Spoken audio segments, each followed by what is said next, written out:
আনুগত্য করবে, তখন দেশে শান্তি প্রতিষ্ঠা হবে। কথা ঠিক কিনা বলে?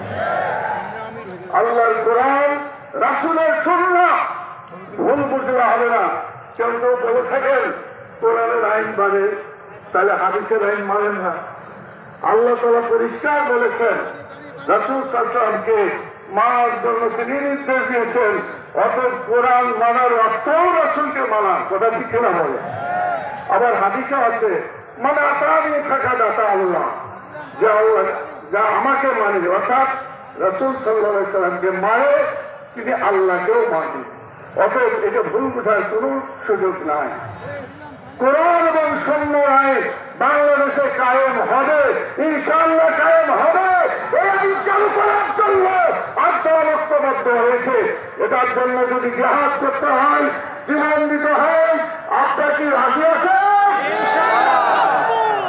আগামী দিনে প্রয়োজন হতে পারে।